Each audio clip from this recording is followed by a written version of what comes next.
여러분들은 소중하신 분들입니다. 옆 사람을 보면서 찬양하며 축복을 하겠습니다. 당신은 소중한 사람, 당신은 소중한 사람, 당신은 존귀한 사람, 당신은 존귀한 사람. 이 세상이 하나뿐인 당신은 너무나도 소중한 사람. 당신은 소중한 사람, 당신은 소중한 사람, 당신은 소중한 사람, 당신은 존귀한 사람. 이 세상에 하나뿐인 당신은 너무나도 소중한 그런 당신을 사랑해요. 그런 당신을 사랑해요. 그런 당신을 축복해요. 그런 당신을 축복해요. 사랑받기 합당함, 사랑받기 합당한 당신을 주의 이름으로 사랑합니다. 할렐루야. 앞사람, 뒷사람, 옆사람 인사를 나눕니다. 하나님은 당신을 사랑하십니다. 당신은 소중하신 분입니다. 당신은 존귀하신 분입니다. 존귀하신 분이십니다. 가장 사랑하고 가장 존귀하고 가장 소중한 분들은 여러분이고 나 자신이고 그런 거예요. 하나님이 이처럼 우리를 사랑하셔서 독생자를 주시기까지 사랑해 주셨던 그분, 세상의 많은 사람들 가운데서 우리를 선택하여서 구원받게 해주신 것 얼마나 감사한지 모릅니다. 오늘 우리에게 주시는 하나님의 말씀, 신약성경 사도행전 5장 25절부터 32절에 있는 말씀입니다. 제가 가지고 있는 성경은 신약성경 195페이지가 되겠습니다. 한 절씩 교독을 하시겠습니다. 제가 25절 말씀을 읽겠습니다. 사람이 와서 아래되 보소서. 옥에 가두었던 사람들이 성전에 서서 백성을 가르치더이다 하니 그들을 잡아왔으나 강제로 못함은 백성들이 돌로 칠까 두려워함이로라. 그들을 끌어다가 공회 앞에 세우니 대제사장이 물어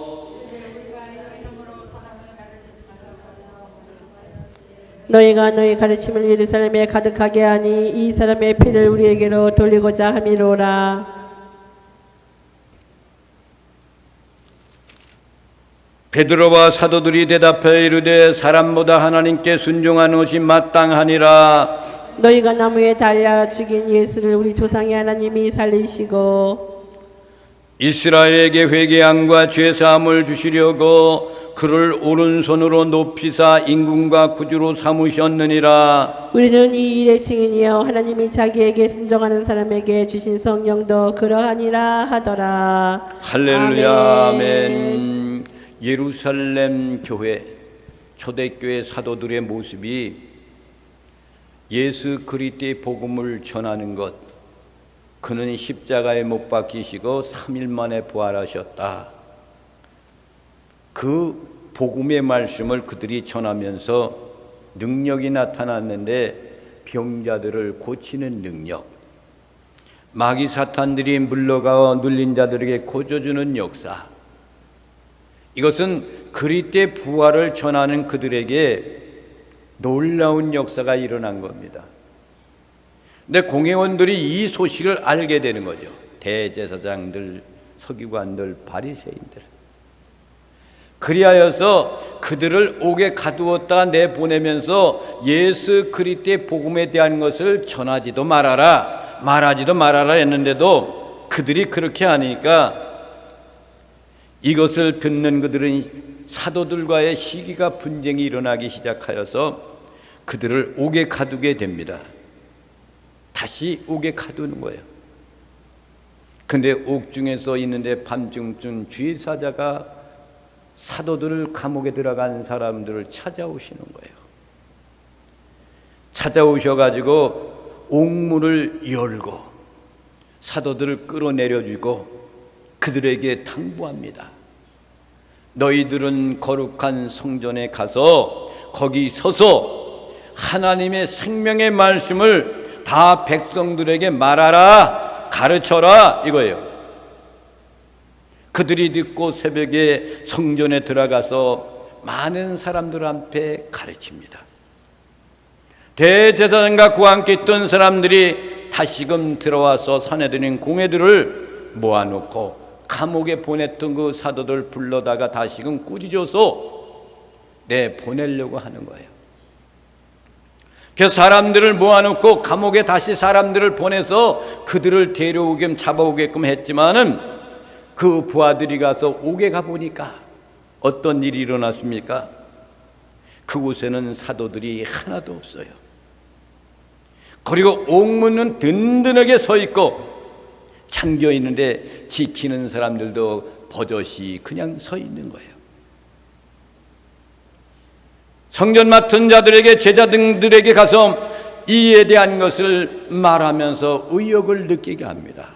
의아했다 이거예요. 어찌 된 일이냐 이거죠. 그렇죠? 감옥에 가뒀던 사람들이 하나도 없어졌으니 말이죠. 이런 상황이 바로 오늘 우리에게 주는 초대교회 사도들의 모습입니다. 복음을 전하다가 옥중에 들어갔는데 하나님의 사자가 와서 그들을 끄집어내는 거예요. 이런 능력의 역사가 지금 현실에도 일어나고 있습니다.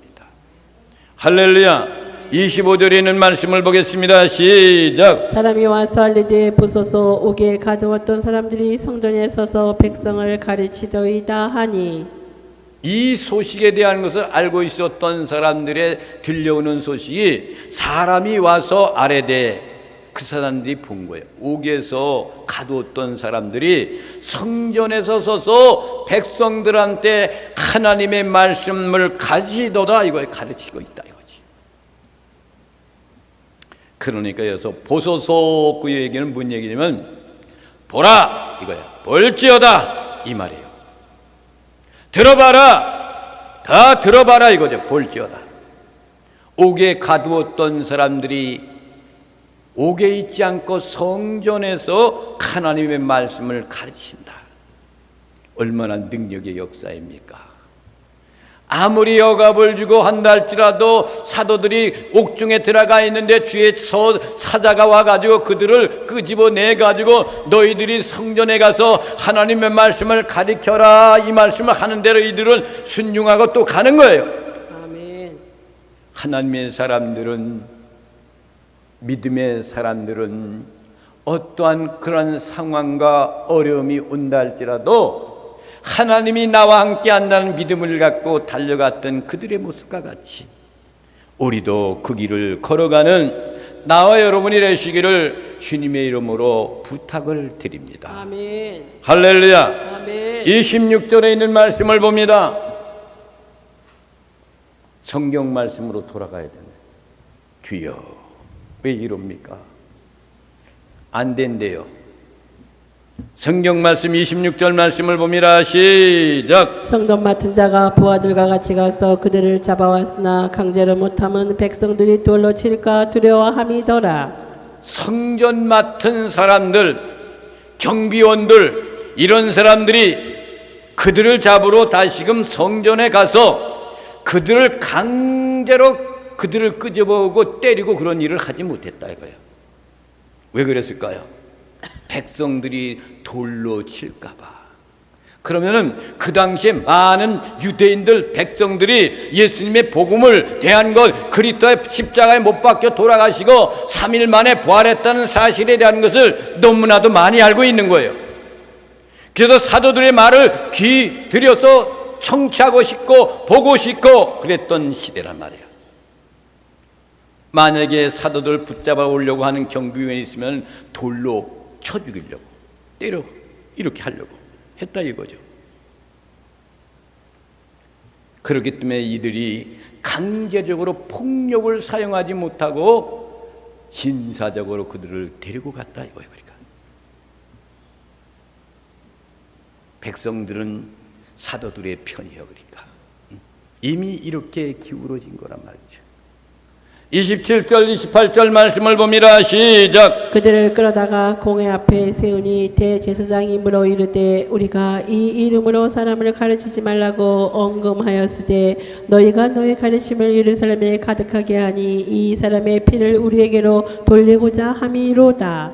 할렐루야. 아멘. 그들을 끌어온 거예요. 사도들을 끌어다가 공회 앞에 세운 거예요. 다시 사내들인 공회라는 그것이 공동체가 있어요. 그 당시 유대교의 그런 율법을 고수하고 있는 사람들의 그 공동체 모임을 말하는 거예요. 거기에 대제사장들도 있고 많은 그런 공회원들이 있는데 그 가운데서 대제사장들이 물어서 말을 합니다. 우리가 이 이름으로 사람을 가르치지 말라고 너희한테 언급했는데 말했는데 왜 이렇게 가르치고 있느냐 이거죠. 그예요. 너희가 이렇게 가르치고 있는 것은 뭐냐? 예루살렘에 가득하여진 것, 십자가에 못 박혀 돌아가실 때 너희들이 이 사람의 피를 우리에게 돌리고자 했던 그것을 이루고자 너희들이 이야기하고 있느냐 이거죠.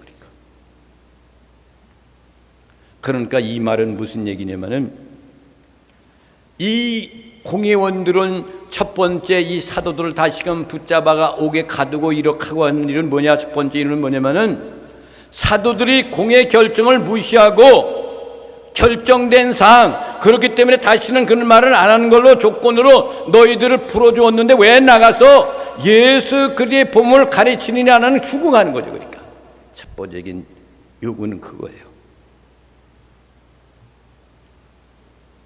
이런 일이 있었던 것을 그들은 당연히 그런 일이 있을 것이라는 것을 사도들은 짐작을 하면서도 주님이 말씀하신 명령이 있었겠습니까? 사람들의 말을 듣는 것보다는 하나님의 말씀을 듣는 것이 더 나을 거라는 걸 판단했던 사도들은 목숨을 걸고 나서 복음을 전하는 거란 말입니다. 복음의 말씀이 예루살렘 전 지역에 다 퍼져나가기 시작한 거죠. 대제사장들은 위협이 오는 거예요. 예수 그리스도의 복음이 유대교의 사상 율법을 고수하는 우리들에게 엄청난 영향이 있을 것이라는 것이요. 그러니까 강력한 명령을 내려가지고 그들을 굴복시키려고 하는 거죠. 그러니까 그렇지만 사도들은 예수님이 마지막에 부탁했던 지상 명령을 지키기 위해서 그들의 말을 무시해버리고 주님의 지상명령에 고수하기 위해서 목숨을 걸고 복음을 전하는 그들의 모습입니다. 근데 이 대제사장들이 이야기하는 말씀이 뭐예요? 이 사람의 피를 우리에게 돌리고자 함이냐 그랬어요. 이 얘기는 예수님의 십자가에 못 박은 것을 우리들에게 그 죄를 전가시키려 하느냐 그 얘기요. 두 번째는 그거란 말이에요. 첫 번째는 우리들이 복음을 전하지 말라고 너희한테 부탁을 했는데 그 약속을 지키지 않았기 때문에 다시 붙잡아 왔다. 두 번째로는 이 사람의 예수 그리스도의 피에 대한 것을 죽음에 대한 것 우리들에게 유대인들한테 우리 율법을 지키는 대제사장들한테 또 넘기려고 한다는 그것을 뒤집을 봐서 그들을 다시금 신문하고 있는 겁니다. 그것은 예수님께서 십자가에 못 박을고 내놓으라고 얘기했을 때에 유대인들, 대제사장들, 서기관들, 바리새인들 많은 군중들을 이용해 가지고 재판할 때 그들이 외쳤던 소리가 있는 거예요. 마태복음 21장 25절에 있는 말씀을 봅니다. 시작. 백성이 다 대답하여 이르되 그 피를 우리와 우리 자손에게 돌릴지어다 하거늘. 그러니까 예수 그리스도를 십자가에 못 박을 때 많은 백성들이 대답할 때 빌라도가 이 죄에 대한 것을 누가 책임지겠느냐 그랬을 때 그 백성들이 뭐라 했어요? 이 피를, 그 피를 우리와 우리 자손에게 돌릴지어다 그랬단 말이에요. 그러면 당연히 그들이 죄값을 받아야 되지 않습니까? 근데 이것 때문에 지금 무서워하는 거야. 공회원들이 우리에게 죄에 대한 것을 전가시키려고 하는구나, 그 얘기를 하는 거란 말입니다. 여러분, 죄는 지은 죄, 자기들이 이야기하는 그대로 이것이 실행된다는 사실을 우리는 기억을 해야 됩니다. 아멘. 29절 말씀을 봅니다. 시작. 베드로와 사도들이 대답하여 이르되 사람께 순종하는 것이 마땅하니라. 사도들의 고백입니다. 너희들이 이렇게 하면 되느냐, 이 모든 유대인들의 공회원들이 얘기할 때 사도들은 당당히 이야기합니다. 사람보다 하나님께 순종하는 것이 마땅하지 않겠느냐 이거예요. 그러니까 사람의 말을 들어야 되겠느냐, 하나님이 말씀하신 말씀을 들어야 되겠느냐, 그 얘기예요. 그러니까 이 얘기는 뭡니까? 하나님의 사도로서 의무적으로 반드시 순종해야만 한다는 그 취지의 말씀이 옳은 거란 그런 얘기죠. 이렇게 사도들이 또다시 고백하는 것은 그 이전에 베드로와 요한이 대제사장 앞에서 취했던 태도와 똑같은 거예요. 그 말씀이 사도행전 4장 19절부터 20절에 있는 말씀입니다. 다 함께 보시겠습니다. 시작. 베드로와 요한이 대답해서 너희의 말을 듣는 것이 하나님의 말씀을 듣는 것보다 옳은가 판단하라. 우리는 보고 들은 것을 말하지 아니할 수 없다 하니. 그러니까 이것이 벌써 제일 처음에 베드로와 요한이 복음을 전할 때에 그 모든 사람들 앞에, 공회원들 앞에 가서 이야기한 내용이 말씀이에요. 하나님 앞에서 너희 말을 듣는 것이 하나님 말씀을 듣는 것보다 옳은가 판단해봐라. 누구의 말을 들어야 되느냐? 우리는 보고 들은 것을 말하지 아니하고는 견딜 수 없다 이거예요. 그러니까 하나님이 말씀하신 그 말씀 그대로 나는 전하지 않으면 안 된다 이거죠. 이것이 초대교회 복음의 선교의 기본적인 정신이 보고 들은 것을 생명을 걸고 인간의 말을 듣지 아니하고 하나님의 말씀을 전하는 그 말씀대로 말씀하신 대로 전하는 것이 합당하다. 할렐루야. 아멘. 30절부터 31절에 있는 말씀을 봅니다. 시작. 너희가 나무에 달아 죽인 예수를 우리 조상의 하나님이 살리시고 이스라엘에게 회개함과 제사함을 주시려고 그를 오른손으로 높이사 임금과 구주로 삼으셨느니라. 할렐루야. 베드로 사도가 외치는 소리예요. 예수 그리스도께서 흘리신 피는 무죄한 피인 것을 너희들은 알고 있지 않느냐. 그런데 너희가 나무에 달려 죽인 예수님을 우리 조상의 하나님이 살리셨도다. 여러분, 우리 조상이라는 것은 뭡니까? 아브라함이 그들의 조상이에요. 하나님이 아브라함을 갈대아 우르에서 부르시잖아요. 그래서 유대인들, 이스라엘 민족들은 조상은 아브라함 때부터 시작되는 거예요. 아브라함. 믿음의 조상 아브라함. 아브라함 독자 이삭을 하나님께 제물로 드렸던 사람. 그러니까 우리 조상의 하나님이 살리시고 아브라함의 하나님이었던 우리 조상의 하나님이 그를 살려주셨고, 그리고 왜 살려주는지 아느냐? 이스라엘 우리에게 회개한 것 죄사함을 주시려고, 회개하고 죄사함을 주시려고 그를 오른손으로 높여주셔서 죽음에서 부활하게끔 구주와 임금과 구주로 삼으셨느니라 이거예요. 임금이라는 것은 인성을 말하는 겁니다. 인성. 구주는 신성을 말하는 겁니다. 나무에 달려 매달린 그 모습, 이것을 베드로는 신명기 21장 34절에 있는 말씀을 인용하여서 베드로는 외쳤는데, 나무에 달리는 자는 하나님께 저주를 받았음이니라고 인용하여 유대인들이, 구체적으로 산해되는 공회들이, 원들이 예수님을 하나님의 저주받은 죄수로 취급을 받음을 말하고 있는 겁니다. 아멘. 할렐루야. 아멘. 그래서 여러분, 그분이 우리를 살리셨다. 아멘. 죽은 자를 소생시켜 주셨다. 죽은 자의 부활을 믿지 않은 사두개인들에게는 충격적인 말이잖아요.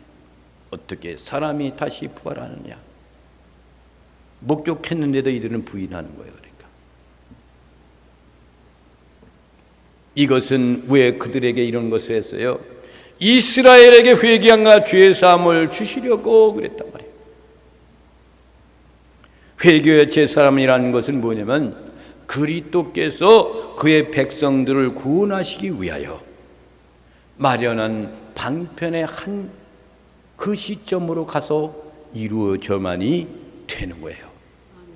그러니까 회개하고 난 다음에는 죄사함이 동시에 이루어지는 겁니다. 아멘. 때를 얻든지 못 얻든지 그리스도의 구속 사역을 담당하고 밝게 선포하고 있는 것이 바로 이것이 회개, 죄사함. 회개하면 죄사함이 이루어지는 거야, 순간적으로. 그래서 회개라는 것은 초대교회에서 꼭 설교의 기초적인 말씀이 회개였습니다. 항상 사도들에게 회개 메시지는 항상 예수 그리스도의 구속적인 사건이 중심이었다. 그리스도를 통해 용서함 받는 건 회개 역사가 일어나야 된다. 죄사함이라는 것은 죄 지은 것이 깨끗하게 없어지는 것을 풀려나는 것, 법적인 용어 선포가 죄사함인 겁니다. 죄에 대한 것은 사함받았다, 없어졌다, 이 얘기를 말하는 거예요. 동시에 죄사함과 회개와 죄사함이라는 것은 바로 이루어지면서 중생시키는 역사가 일어나는 거예요. 인간이 회개하는 그 순간에 죄사함의 역사가 일어나는 겁니다. 그를 오른손으로 높이사 임금과 구주로 삼으셨다. 임금이라는 것은 왕을 말하는 거예요.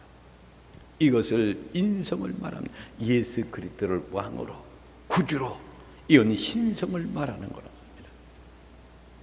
모든 만물을 발 아래 복종시켜 해 주셨다는 거죠. 임금이라는 것은 그래서 헬라어로 무슨 말이냐면은 아르케곤이란 말입니다. 예수 그리스도의 왕적 지위를 나타내는 그런 것이 바로 임금인 겁니다. 구주라는 얘기는 뭐냐면은 헬라어로 소테라라는 말이에요. 우리를 위한 구원의 창시자다. 우리를 구원하시는 구원의 창시자, 처음분이라 이거죠. 임금과 구주는 그의 인성, 예수님을 아까도 말씀했던 말씀하시는 거고, 구주는 신성을 말합니다. 그리스도의 부활과 하늘의 승천을 포함해서 이야기하는 것이 오늘의 본문 말씀인 겁니다. 할렐루야. 32절에 있는 말씀을 보겠습니다. 시작. 우리는 이 일 중에 증인이요 하나님이 자기에게 순종하는 사람들에게 주신 성령도 그러하니라 하더라. 우리는 사도들은 이 일의 증인이라 이거예요. 하나님이 자기에게 순종하는 사람들에게 주시는 성령도 그러하니라 그랬어요. 여러분과 나는 이 일의 증인이 되어야 됩니다. 아멘. 어디를 가든지 선포할 줄 알아야 돼. 아멘. 증거할 줄 알아야 돼. 그래서 여러분, 하나님의 권위를 가지고 복음을 전하고 담대히 서서 주의 선포를 해야 됩니다. 주의 주시는 성령도 이와 같으니라 그랬어. 성령이라는 것은 헬라어로 토프리마 토하기온이란 말이에요. 푸니마라는 것이지만 토프니마 토하기온, 그리스도를 믿음으로 하나님께 순종하는 모든 사람들에게 선물로 주시는 것을 성령이라고 이야기합니다. 죄사함 받고 믿음으로 하나님께 순종하는 사람들에게 주시는 선물이 보혜사 성령님인 겁니다. 아멘. 성령님의 조명은 믿는 신자들에게 지속적으로, 당분간이 아니라 지속적으로 하나님의 뜻을 분별하게 하고 순종케 하는 것이 성령님이 하시는 일이에요. 아멘. 예배 들어가지 순종하고 오는 거야. 성령님이 이끌려 오는 거야. 성령의 내적 증거에 관한 언급은 대제사장과 사내리는 공회원들의 분노를 일으키기에 충분하죠. 그렇잖아요. 죽었다 다시 살아났다. 이것이 우리가 증인이다. 그리고 성령이 내적인 증거를 우리에게 주님이 보여주셨다. 회개하는 순간에 성령님이 내 안에 들어와서 그분이 우리는 조명을 받고 가는 것이다. 공회원들한테 이 사도들이 이 말을 전하니까 얼마나 타격적인 말입니까? 여러분, 우리의 사명은 무엇입니까? 초대교회에 있었던 사도들의 모습과 같이 억압을 받아서 옥중에 들어가도 거기서 끝나는 것이 아니라 하나님이 주의 천사 사자를 보내주어서 옥중에서 끌어내어서, 그리고 다시금 성전 앞에 서서 주의 말씀을 선포하니까 그들이 순종하고 그대로 가는 것, 이것이 성도들의 아름다운 모습이 되어야 됩니다. 어떤 일을 만난다 할지라도 주의 증인으로서 삶을 사는 것이 우리에게 마땅한 하나님의 자녀의 삶입니다. 아멘. 매일같이 거듭되는 일과 속에서 주님의 성령님이 내 안에 들어와 여러분과 나를 조명할 때마다 입술로서 고백하고 그리고 행동으로서 보여주고 주의 복음을 전하는데 하나님께 인정받는 나와 여러분이 되시기를 주님의 이름으로 축원을 드립니다. 할렐루야. 다 함께 이 찬양을 부르며 하나님